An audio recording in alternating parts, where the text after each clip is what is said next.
Hello and welcome to the Soul Sync podcast. It's me, medium Jason Paul.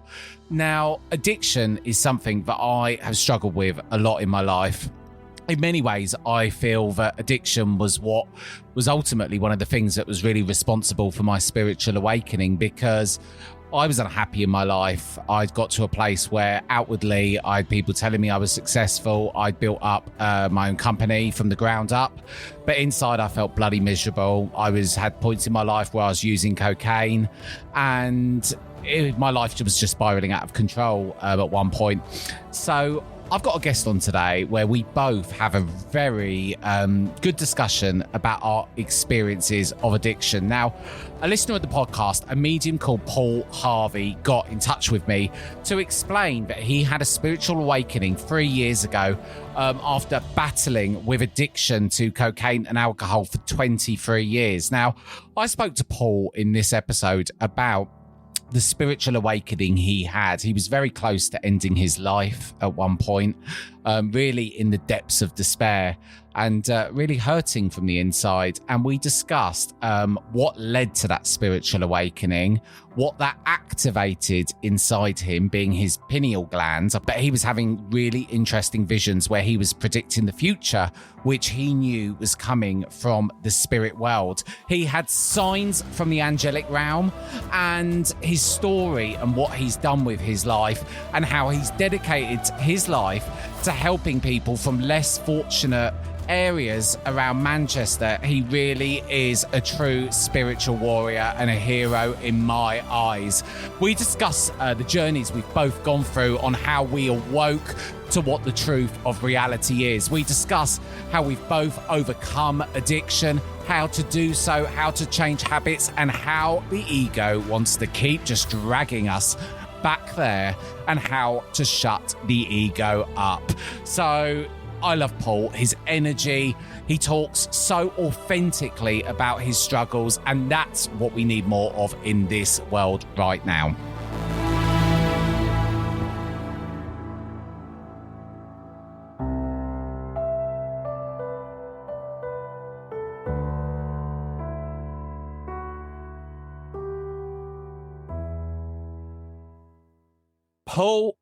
Paul. I love this. You got the same surname. Well, first name is my surname. I think we're going to get on from the start. Welcome to the Soul Sync. Thank you, mate. Thanks for having us. It's lovely to have you. Thank you for coming on. Your email jumped out at me from the very start because you got an interesting story. Yeah. Because from what you told me, you had a spiritual awakening, and it happened 3 years ago after what sounds like a struggle of a life, Paul. Yeah, it was very difficult at the time, mate. It was, but when the awakening happened, I was actually struggling with my addiction more than anything, cocaine addiction. I've been about 20 years at that point. I'd probably say I was bad on it from the age of 16, but I was having my first lines and stuff when I was about 12. But from the moment when I left school, that was when it went bad.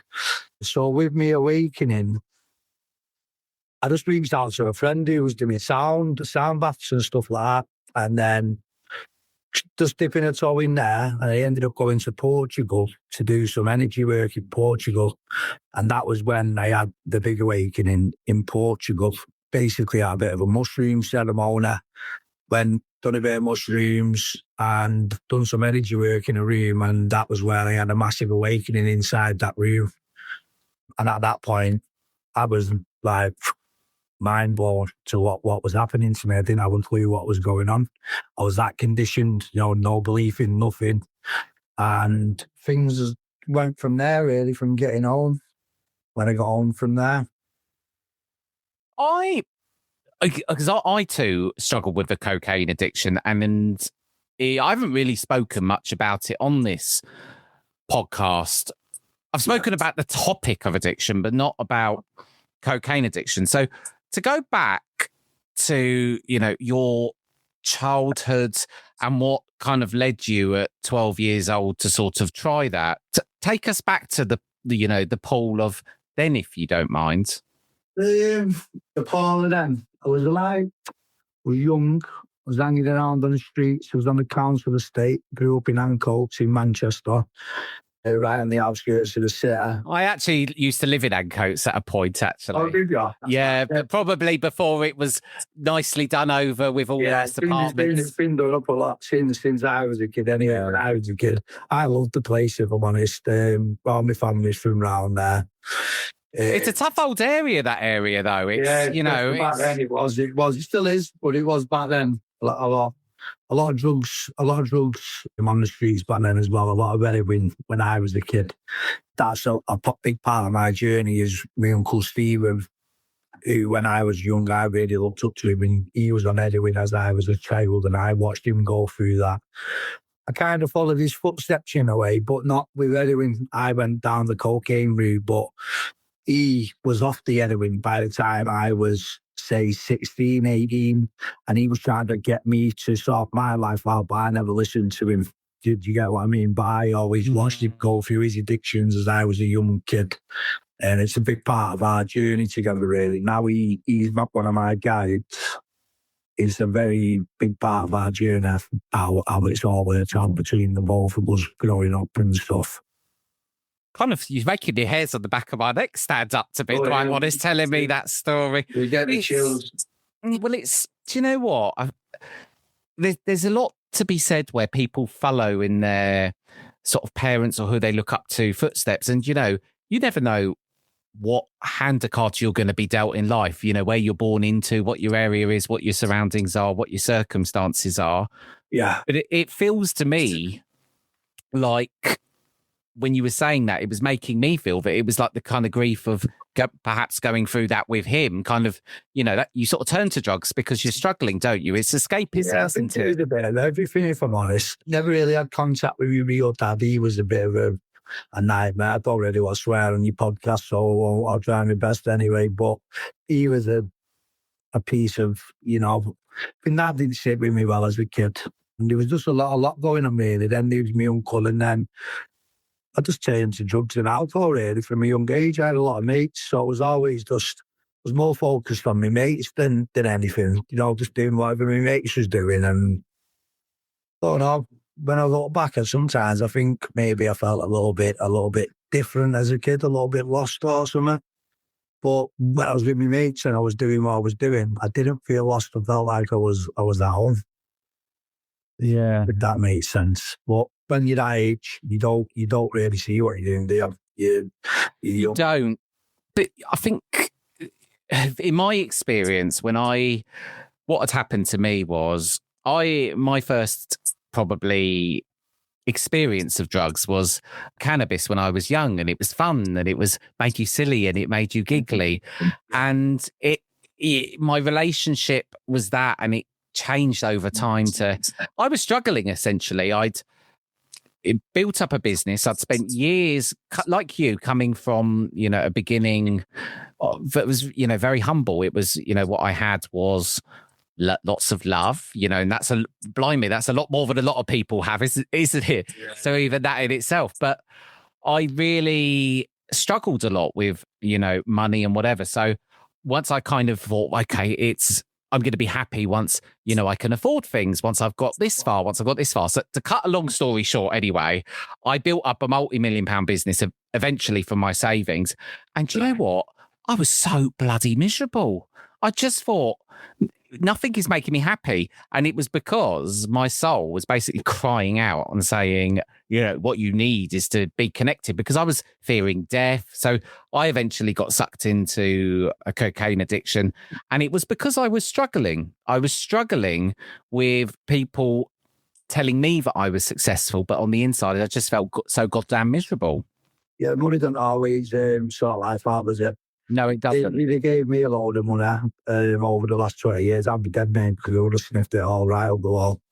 Yeah. Well, do you know what? I'm grateful that I didn't get to that point as well, because that was the direction of travel I was going in at one point, Paul. It really was. It's like me now as well. I mean, I've just gone through a big, massive change. I left my job. I worked on the canals.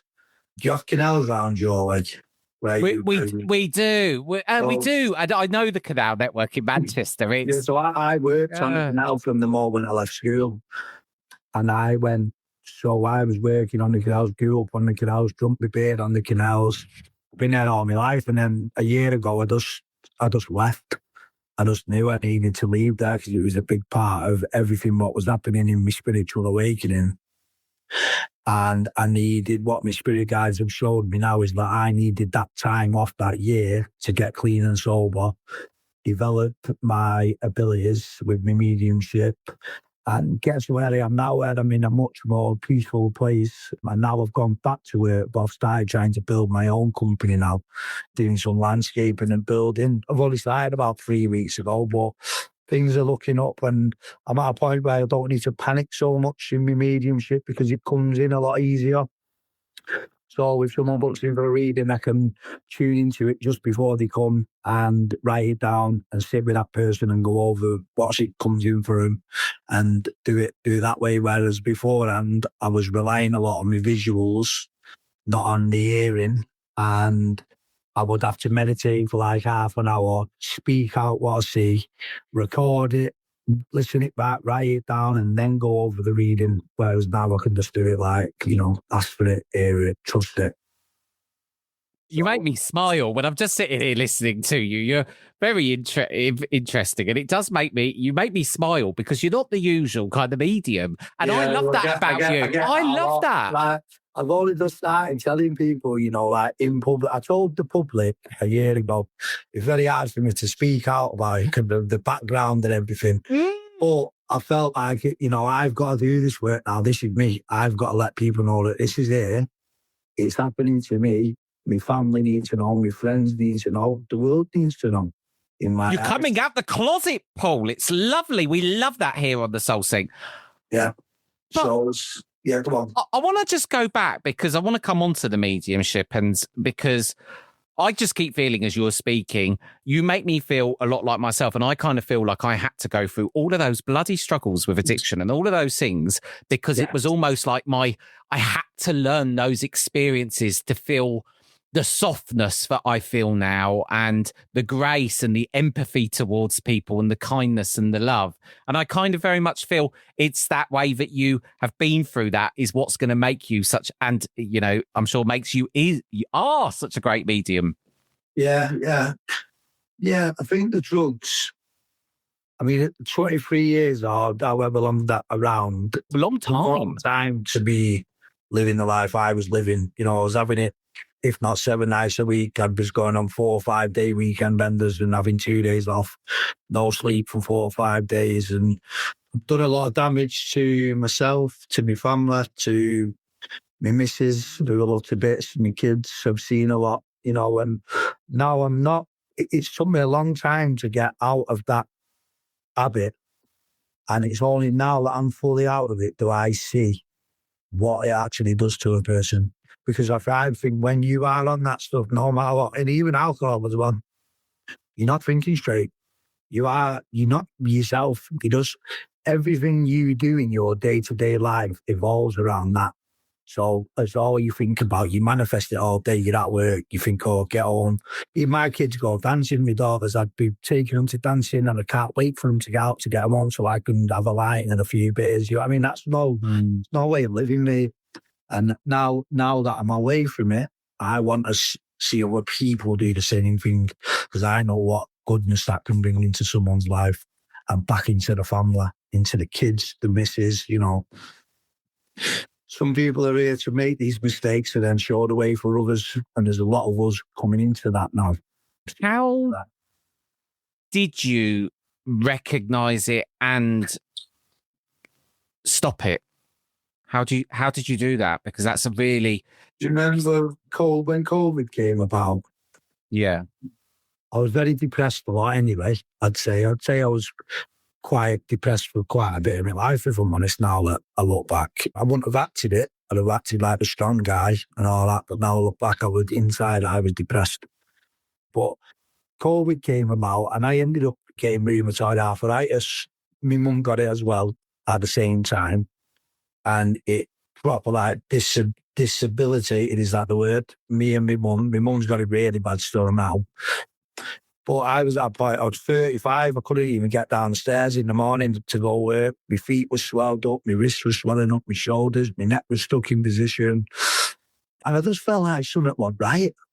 So the thing is, something's not right. And I started seeing all these videos about COVID and spirituality, and I'm thinking, something don't feel right. And then that was when I reached out to a friend of mine, Katie, who was doing Salvos and stuff, and she'd been into the same kind of stuff as me and was doing really well.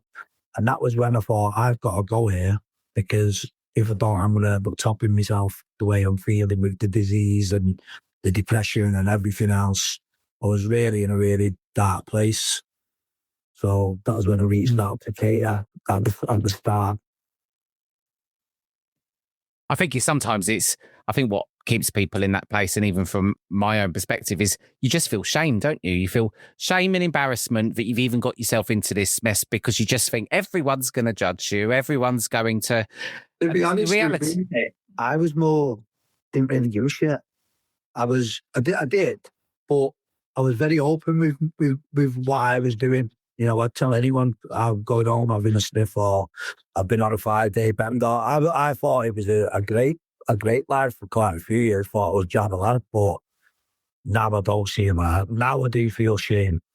I've had to do a lot of work through me journey the past year, where I've had to work on that shame I was feeling for the stuff I had done. But I was on this rampage, some stuff I've done in my life, especially based around my family, my mum, my missus, the kids, and stuff they've gone through, seeing me go on that rampage over the years. And, you know, they've stuck by me, and I'm just glad I can be in this better place for them now. You talk about, and firstly, I'm very glad to hear that, because, you know, God knows how many people a year don't, you know, manage to turn things around from addiction. You know, yeah, it's a shame. It is it's actually heartbreaking. When I was in the police for years, it was the most heartbreaking thing, and I just thought to myself then, the war on drugs is not working. You know, we need to bloody change something and get proper support in place for mental health services. Yeah, I think it's spirituality, mate. I honestly, in the deepest part of my soul and my heart, believe that spirituality is the way forward for anyone struggling with drug addiction. I know there is other things out there to do, but I do believe that meditation and spiritual awakening and it is the number one thing what people should be using to change their lives and to teach the kids to change the way the world works, really, innit? Over the space of years, start teaching it to our kids and let the kids understand it and see what it is. I agree, because with children now, especially, we need to be teaching them about their intuition.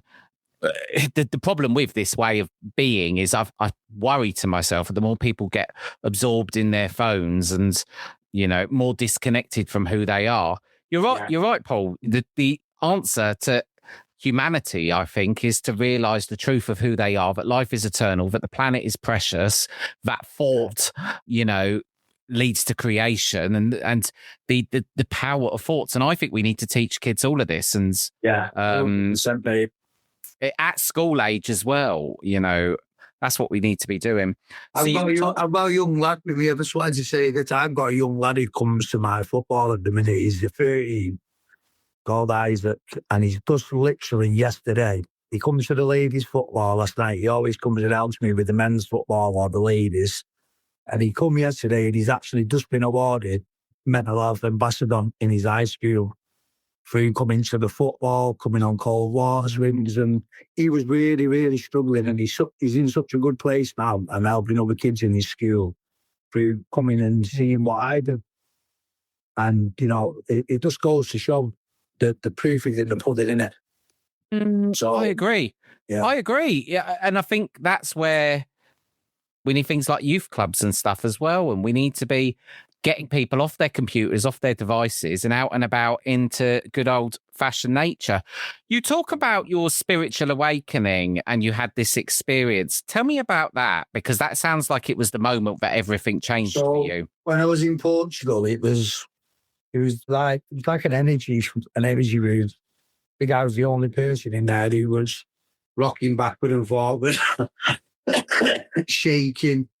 I was burning up. I ended up ripping all my clothes off. And I was just like, what is happening? I could hear could just hear voices going off in my head. And I was thinking, oh my God, what's happening to me? And then I remember being on the roof of the place. We're in the middle of the countryside in Portugal, a beautiful place. And I'm just looking up at the stars. And at that point, I didn't understand, but I kept hearing on repeat, streets to the stars, streets to the stars. And I'm thinking, why do we keep thinking streets to the stars? And it wasn't until about a year after, as a lot more had to happen, that I figured out it was for this. Because I want people from the streets. My dream is people from the streets to council estates to see spirituality for what it is and change the way of how people live. Change it. And I love the fact that you're doing this for young people as well. And that's a real focus, because so many these churches as well, you know, and it's an aging population. We need to be bringing young people into this sooner. We need to be getting mediumship out there. Yeah, so 100%. How did you know that? How did you first get drawn into mediumship? Because it was so far removed from the world that you was living. I come home and I went back to the drugs, and then I started thinking I need to know what happened to me in Portugal. So I started meditating at work on my dinner break on the canals. And I was meditating under a tree one day, and I just had my eyes closed, and 3 visuals flashed in. One was my missus stood in the kitchen. One was a symbol of someone injured on the floor with like dots of blood. And one was a grass hill like this. So I opened my eyes thinking, oh my God, what's this happened? So for my missus, I was saying, please don't go out the house. I feel like something's going to happen to you because of what I'd just seen. So at this point, I was losing my mind. My ears had just opened. I'm not surprised. And I was thinking something bad's going to happen for all of that. I might have done it my time. And then an hour later, the missus phoned me and said that one of my good friends' girlfriends had just been run over at the bottom of the grass hill, which I'd seen in the visual. She was in a coma, and my missus was the one to ring me and tell me. So that was the 3 visions they had. And then I pieced it together and I thought, hang on a minute, I'm seeing things before they're happening. And then the things that started going from there, really. And that just sounds, I can't even imagine what that must have felt like. You think, am I losing the plot here? Is what's going on? Yeah, I was thinking that. I was thinking all the stuff based around my life, things that have happened in my life to sum it out to get me. You know, I didn't know what spirituality was, me. I was thinking the devil was out for me, or something. Honestly, I was like, what is happening? But I ended up. I could imagine it, because you were, especially if you had, you know, the drugs on top that's adding to the anxiety, the paranoia. You're getting these visions, then you're questioning what you've seen. Everyone already thinks time books anyway, so I was thinking. Yeah, I can imagine. But yeah, so things had to happen over a gradual bit of time. I was telling my uncle, who was like my closest person, and he was saying, oh, he's in the plot and all this kind of stuff, and he wasn't until he passed away that things then started to take a big turn, and I tried to kill myself. Went up to the cliff to jump off. Something happened up there. I started getting me, whenever spirit will get my attention, they'll mess with my energy and I'll start going dizzy, and then images can flash in. So when I was up on that cliff edge, I can't remember the exact visuals, but I could go back to the journals. But I was on the edge and I started getting all the dizziness coming and seeing the flashing images coming in. And it was basically my uncle showing me, get away from me, get off this edge. I ended up falling on the floor crying instead of jumping off. And there was another point in his flat after I found him passed away that I was just sat with a pile of cocaine ready to sniff until I dropped. And he actually came into the flat and some things happened. I felt the room temperature go down. I stood in the kitchen. The dog started going crazy. All the hair stood up on my body. And as I turned round, I felt like a bang right through the centre of my chest. I just fell to the floor, shaking and crying. And I knew it was him trying to get me out of the flat and get me home to the missus and kids, because he knew I wasn't planning on coming back out there. Bless him. Isn't it? It just makes me feel, you know, his kind of passing in a way is what's activated. His life lives on through your mediumship.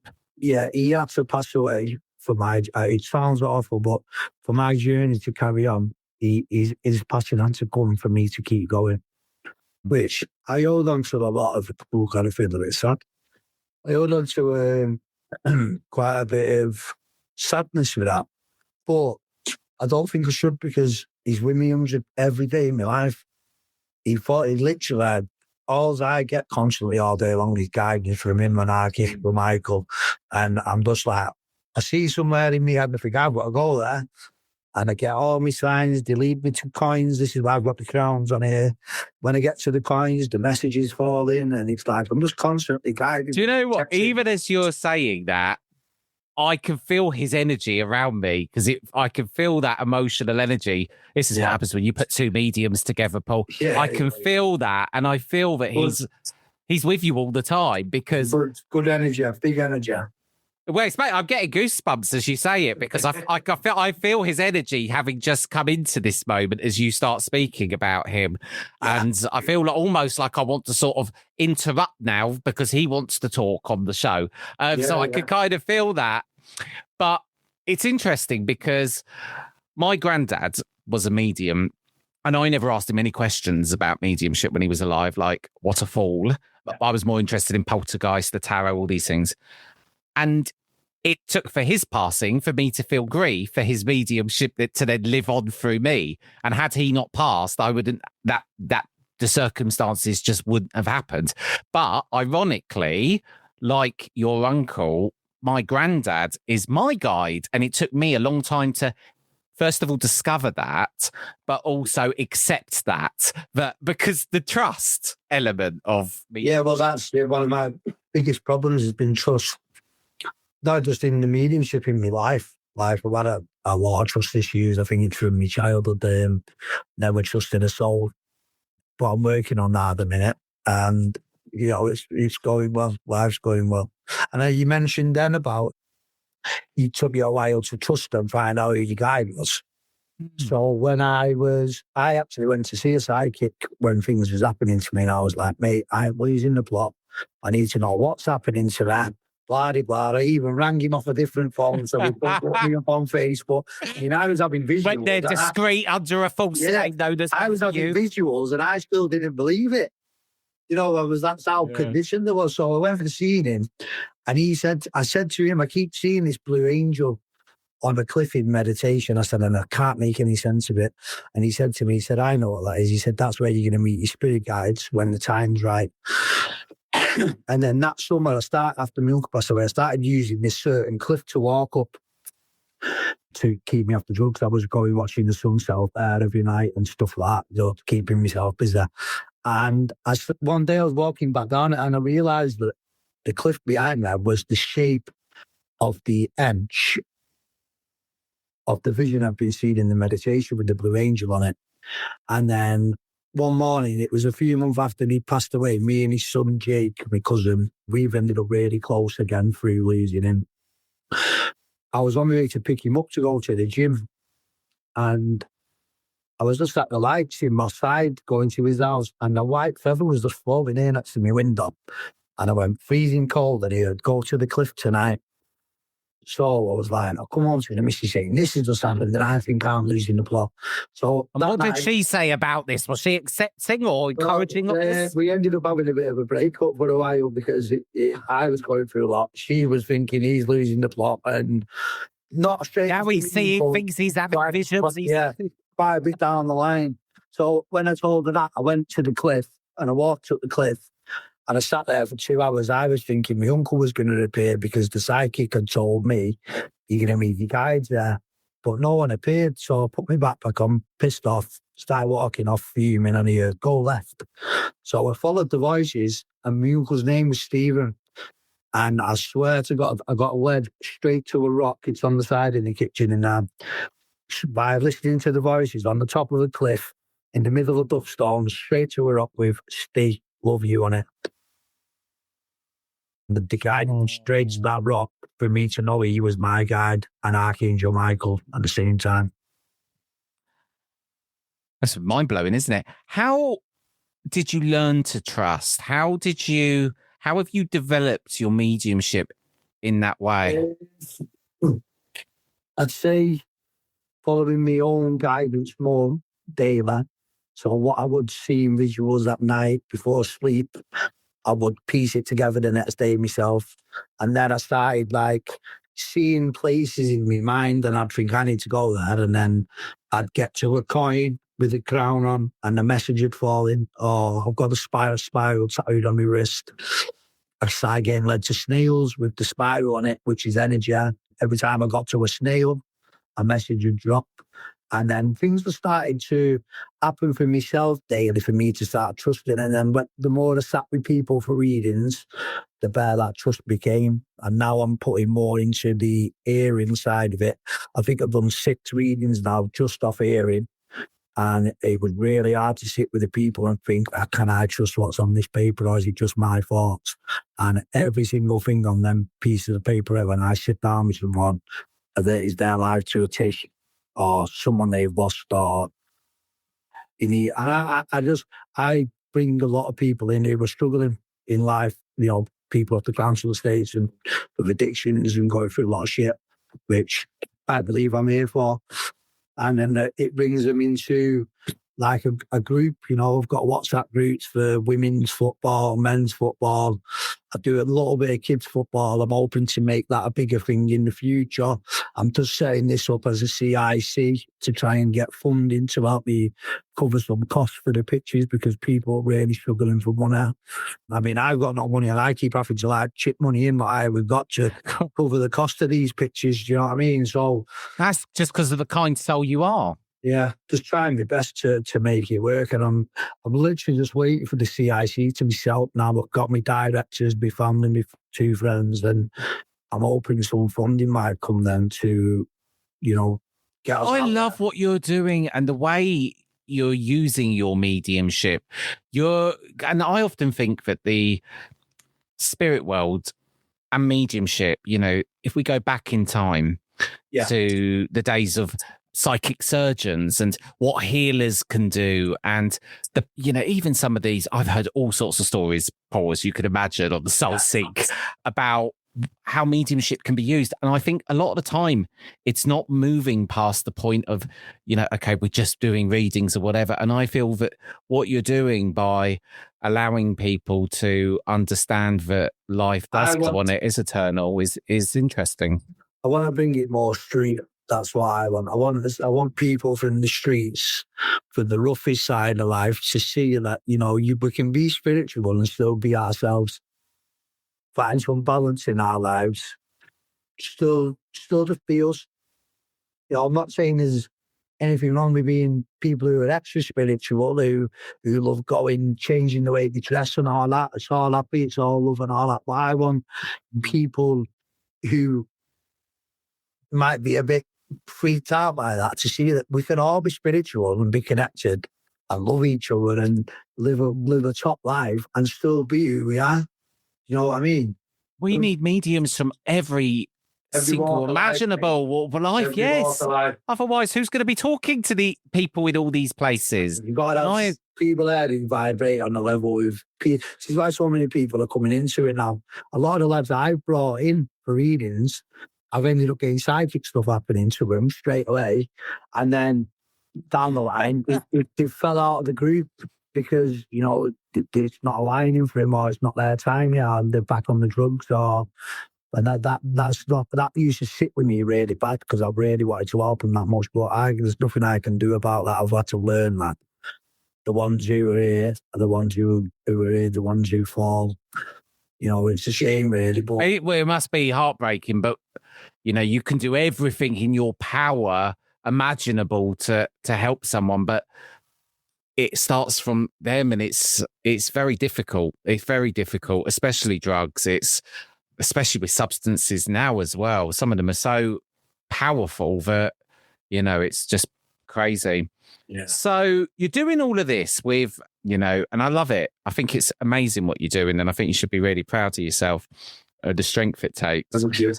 And our paths are very similar in a lot of ways. It does feel like to me as you're talking. So I want to ask you about because this is, we talk a lot about mediumship on this show.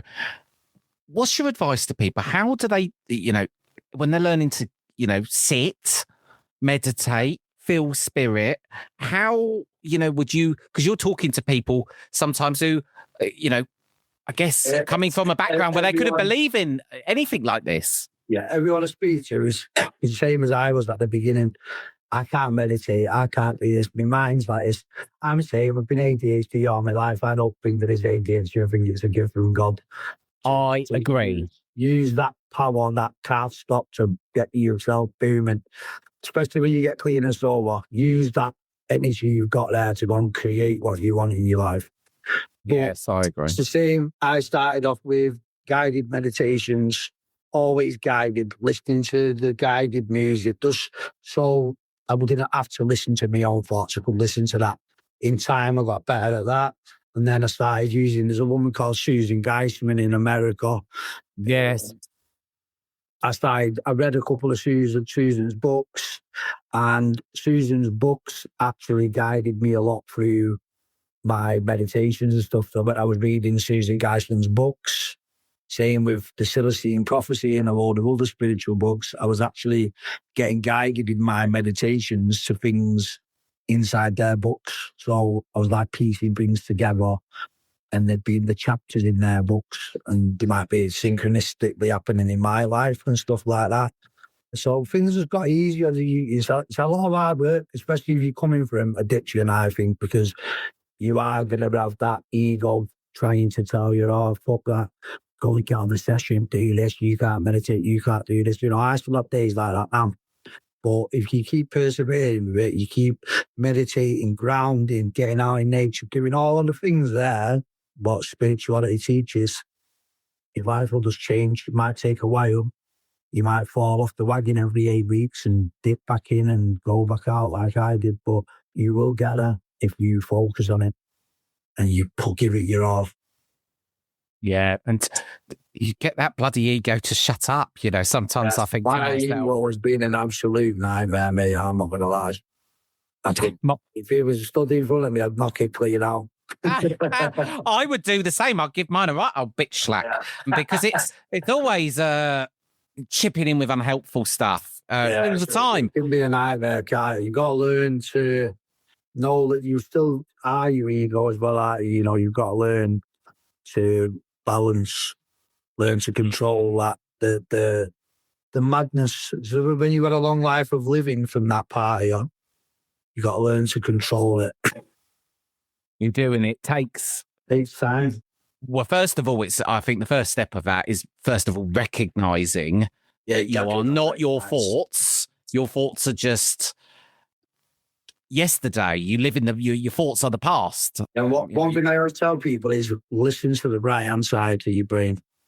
If you close your eyes down, you listen, focus on the middle, listen to the left.